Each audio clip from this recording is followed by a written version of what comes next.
Посмотрим, заведется она вообще или нет, блядь. Опция, которая вам доступна, это просто пойти нахуй. Сейчас посмотрим у нас уровень масла. Слушайте, а масло-то дохуя, кстати. Блять, ебаные собаки.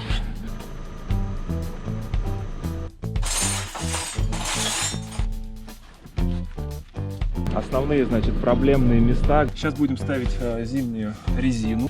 Хуя себе. Не знаю, какой пидорас придумал эту систему.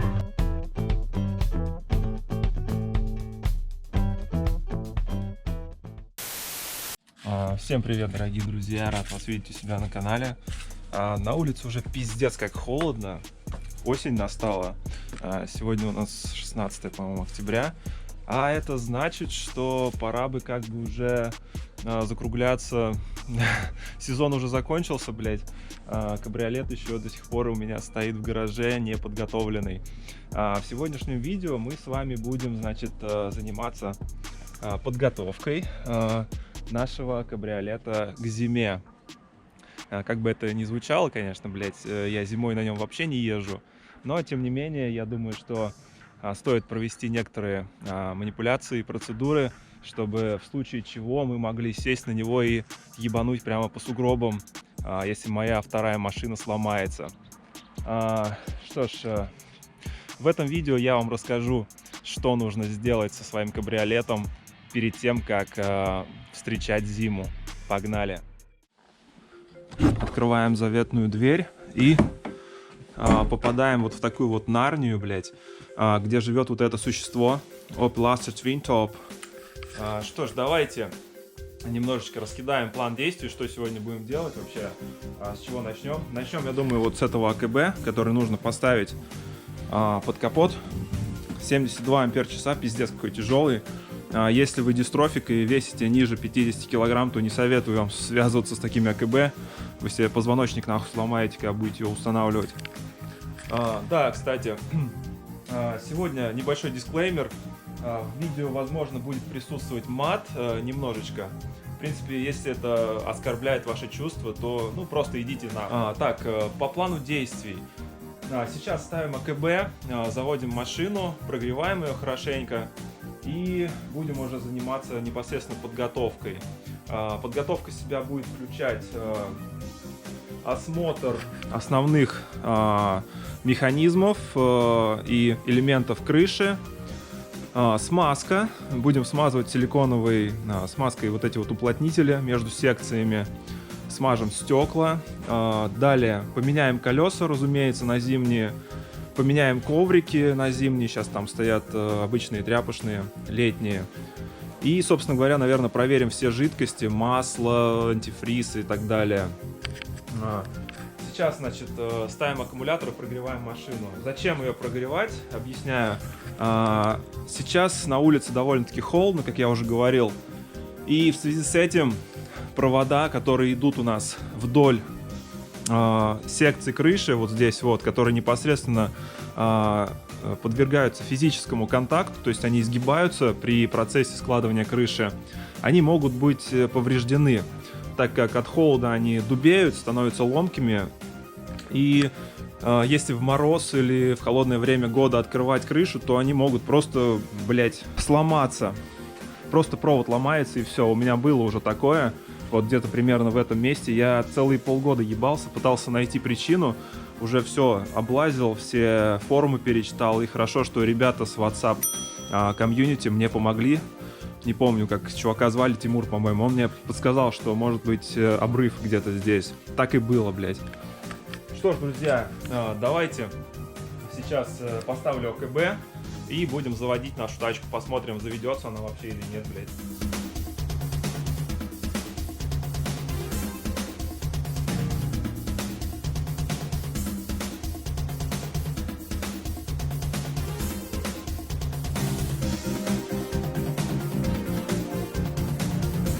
Сейчас прикрутим всю эту хуйню и будем заводить. Так, ключ на 10. Хуй найдешь.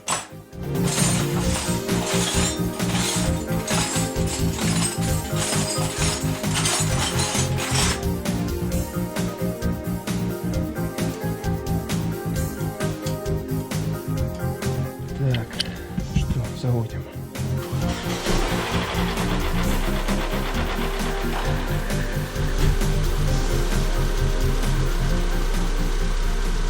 Ну что ж, аккумулятор немножко подсел. Конечно, он стоял месяц, нужно его немного зарядить. Сейчас, кстати, поеду забирать датчик скорости, потому что на ВАЗ-2112, как оказалось, датчик скорости влияет на ее движение. Я думал, что он просто скорость показывает, а оказывается нет. Начну с того, что некоторое время назад тачка начала просто адски дергаться. Вот просто едешь, и тебя начинает дергать, что аж скорости вылетали. Вот, я думал, что за херня. Проверил свечи, проверил бронепровода, посмотрел бензобак, сеточку, насос, все было в порядке. Я никак не мог понять, что за херня. Поменял даже датчик коленвала, положение коленвала, тоже ничего не помогло. То есть машина просто дергается, и все, когда едешь. Вот, и как оказалось, что все дело было в датчике скорости. Все дело было в датчике скорости. И вот я его пока что отсоединил, заказал новый. Он уже пришел, сейчас поеду забирать. Сейчас разберусь с Opel и поеду забирать этот чертов датчик. Вот такие дела, ребят. Думаю, пора включить печку.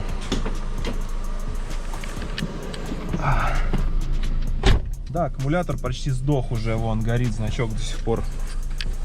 Значит, врубаем на всю. Врубаем на всю нашу печку. Ну, не на всю, на троечку пока что. Так, теплый воздух уже пошел. Хорошо. Сейчас салон немного прогреется, и будем уже разбираться тогда с крышей. Давайте, ребят, включусь, как только тачка немного прогреется.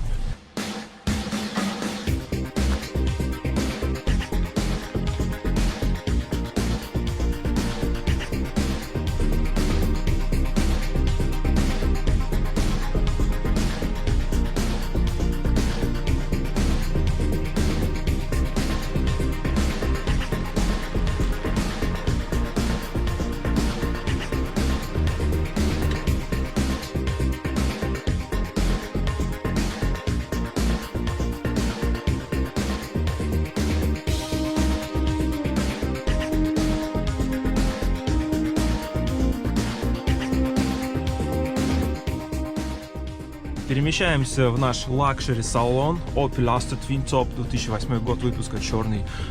Что ж, салон уже прогрелся, печку уже можно, в принципе, потихонечку включать. Салон прогрелся, это значит, что сейчас будем приоткрывать немножечко крышу и смотреть все механизмы крыши и смазывать уплотнительные резинки между секциями. Это очень важно, дальше поясню почему.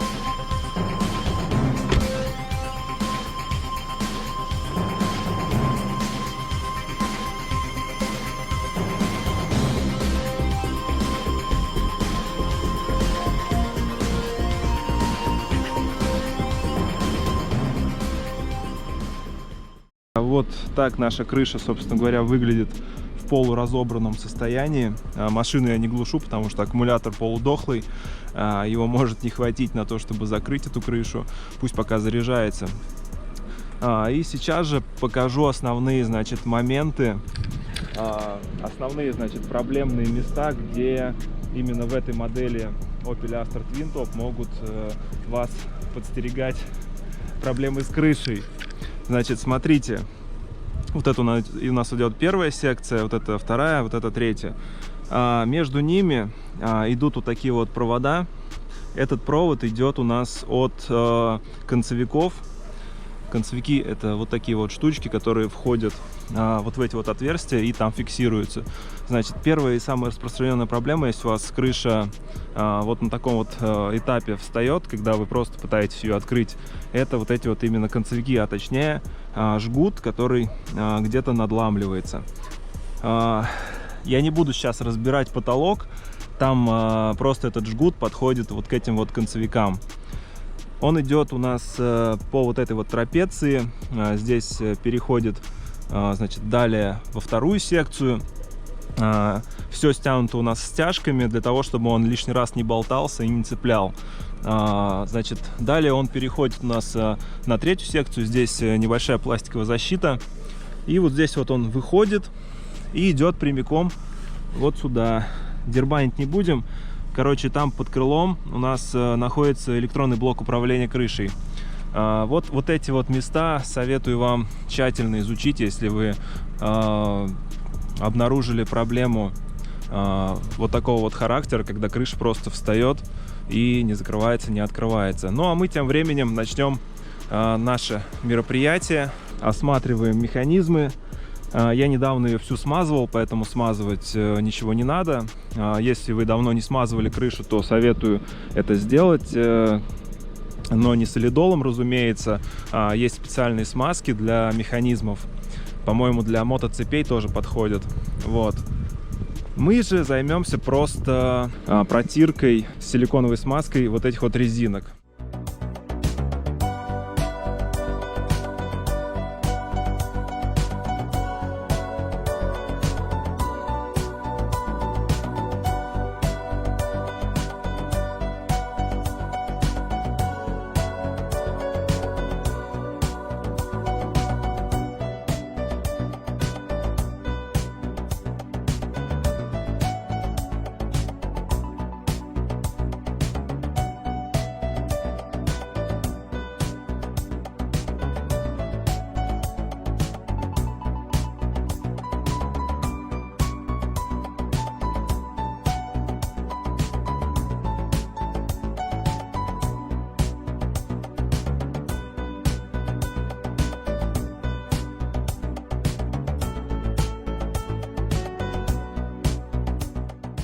Смазываем все резинки, до которых можем дотянуться. Осматриваем попутно механизм, потому что могут быть болтики где-то раскручены. Может быть еще какая-нибудь хуйня, блядь. Так что внимательнее смотрим. Ну, я уже говорил про вот эти вот провода, кабели, чтобы не было разрывов, блядь, порваны, чтобы они не были. И, в принципе, все. Вот такая вот у нас подготовка к зиме. Работаем дальше, блядь.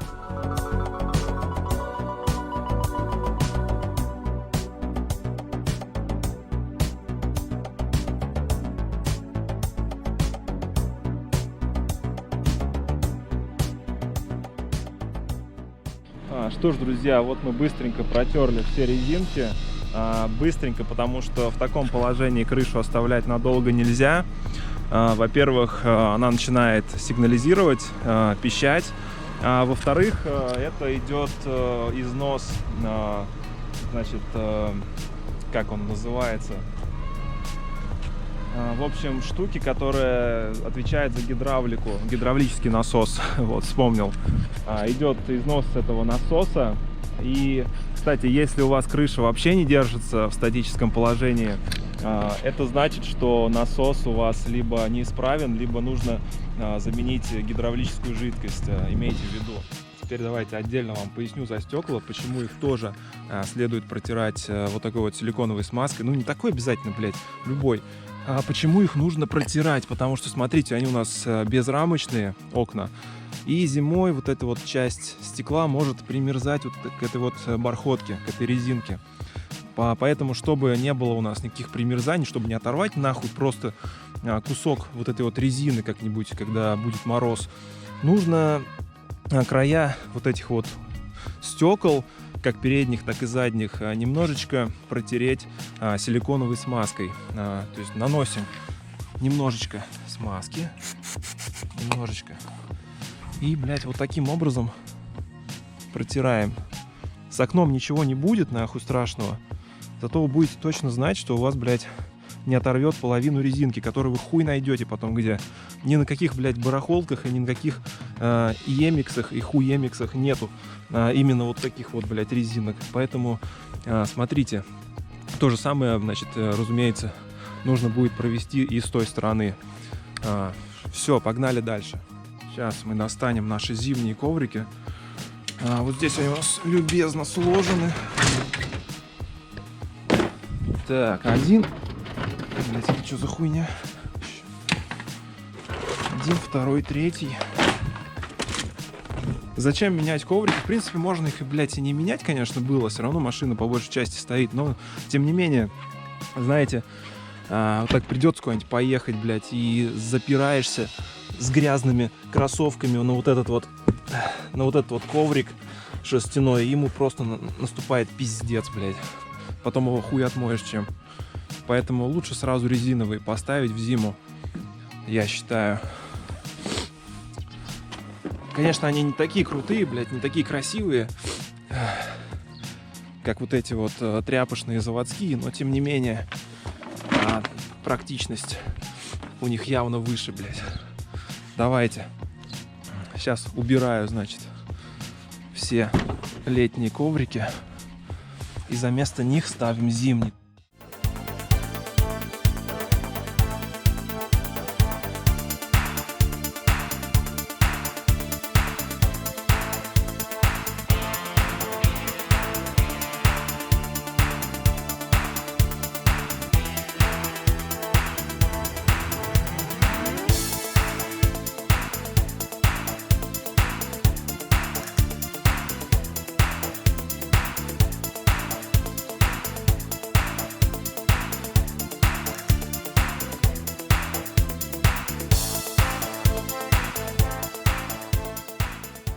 Все коврики поменяли, сейчас мы их сложим в наш гараж и уже продолжим заниматься с колесами.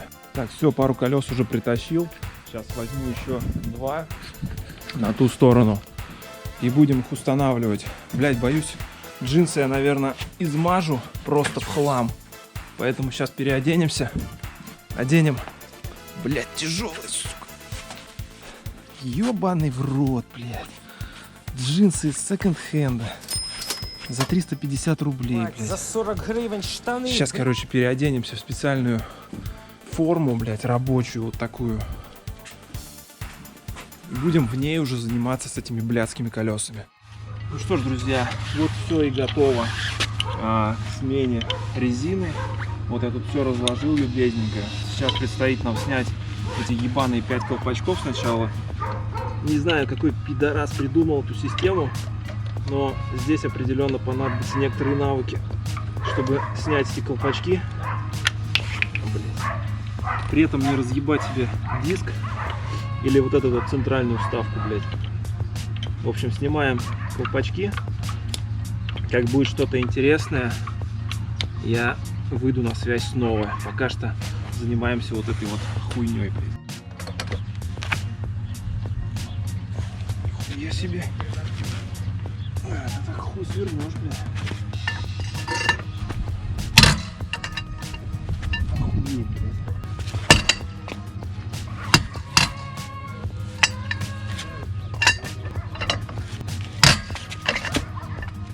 Ёб твою мать, блядь.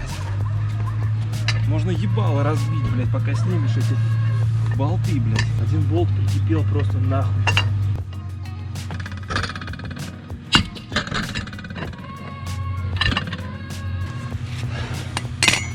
Вот это нихуя себе разминка, блядь. Все, теперь я в спортзал сегодня не пойду нихуя.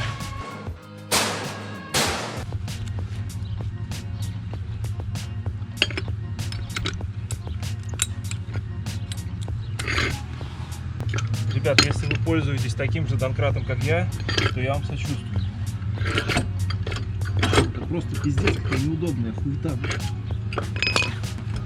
Нет, похоже, так я туда не засуну нихуя. Нужно наехать на что-нибудь, чтобы машина приподнялась. Блять, ладно, сейчас будем заводить.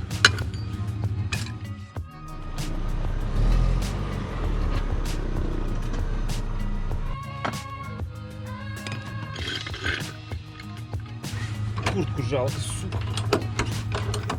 Брал в секонд-хенде за 1000 рублей. Бруклин называется.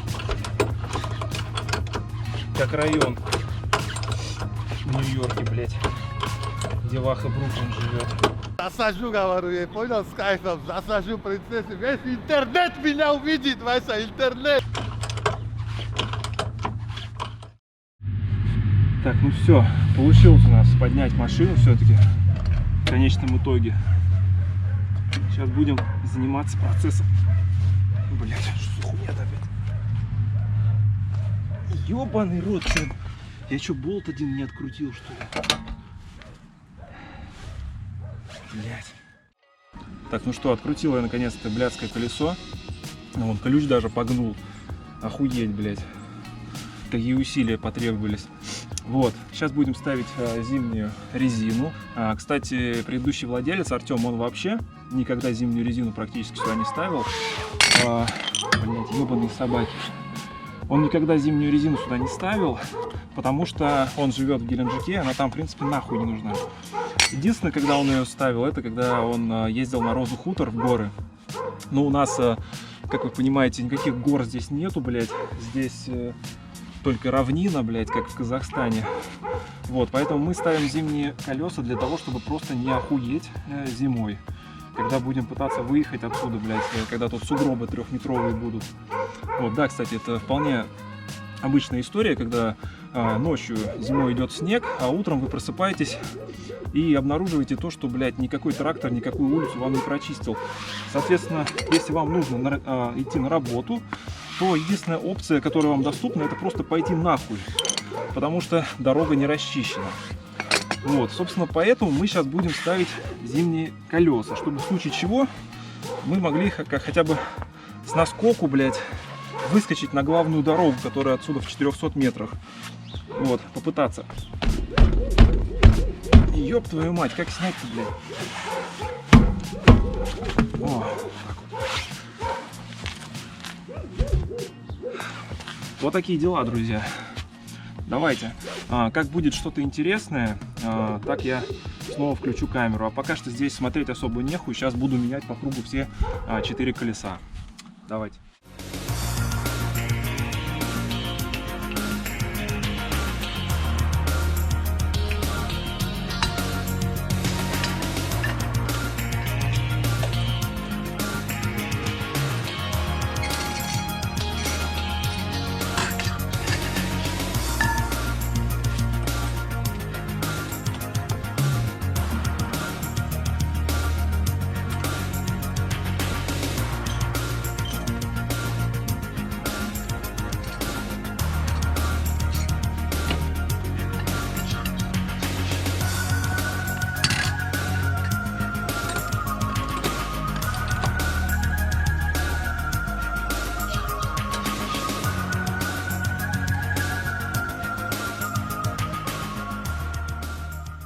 Так, ну что, пацаны, наконец-то поменял я эти колеса. Закончилось это блядство. Прошел где-то примерно час. Вот так вот тачка выглядит на зимних колесах, на 16-х. Конечно, убого смотрится после 18-х, но тем не менее, как бы, блядь, у меня вариантов особо не было, потому что зимой я тупо не выпру на них на низком профиле. Вот здесь вот будет сугроб, блядь, 2-метровый лежать, и мне ехать вон туда, примерно метров 600. Поэтому это вынужденная мера, так сказать. В принципе, нормально. Как бы она все равно в гараже будет стоять, так что похуй. Блять, собаки заебали. Так, ну и теперь плавненько переходим к последнему этапу. Это проверка всех жидкостей автомобиля. Значит, что у нас здесь по жидкостям? Антифриз, в принципе, в норме, даже не мутный. Отлично. Тормозная жидкость тоже в норме, я вижу. Далее, значит, здесь ремень на месте, все, ничего не отвалилось. Далее масло. Сейчас посмотрим у нас уровень масла. Кстати, если кто-то знает Серегу Масло с канала Мэдди Мурк, то передавайте ему привет. Я его очень большой фанат. Ладно, сейчас возьмем нашу специальную тряпочку, протрем щуп. Блять, неудобно. Короче, сейчас я камеру поставлю и посмотрю. Масло. Как я люблю масло. Так, что у нас здесь по маслу? Слушайте, а масло-то дохуя, кстати. Короче, масло у нас в порядке, все жидкости в порядке. Можно закрывать капот. Осмотр закончен, я думаю, все. Хватит, блядь. Сейчас будем мерить давление. Я, в принципе, все колеса накачал до 2,1 атмосферы. Сейчас посмотрим, может быть, уже что-то спустило, блядь. Вот такой вот замечательный манометр у нас есть за Шана. Опа. Так, 2,6. Этот манометр, он почему-то пиздит на пол атмосферы. Я не знаю, с чем это связано. То есть, если по факту 2,1, то он показывает 2,6. Окей. Ладно, здесь все нормально. Посмотрим заднее.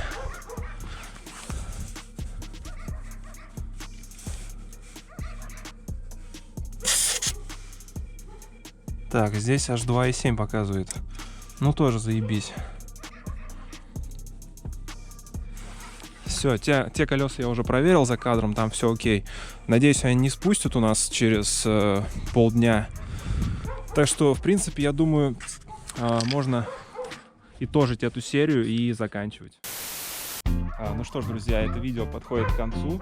Все дела мы на сегодня сделали. Тачка полностью готова к зимней эксплуатации. Блять, собаки просто заебали гавкать нахуй. Заткнитесь, блять. Все дела мы сегодня сделали. Подписывайтесь на мой канал, ставьте лайки, дизлайки, кому как нравится, пишите комментарии. Ну, а я в свою очередь постараюсь снять для вас что-нибудь еще, какой-нибудь видосик, возможно, с техникой, возможно, с путешествиями по Google Maps, блять. Возможно, что-нибудь еще снимем про эту машину, а может быть даже про вот эту. Это моя вторая машина, Лада. Она очень часто ломается, и она, ну, в принципе, это уже не ликвид, там днища нет, потом расскажу как-нибудь.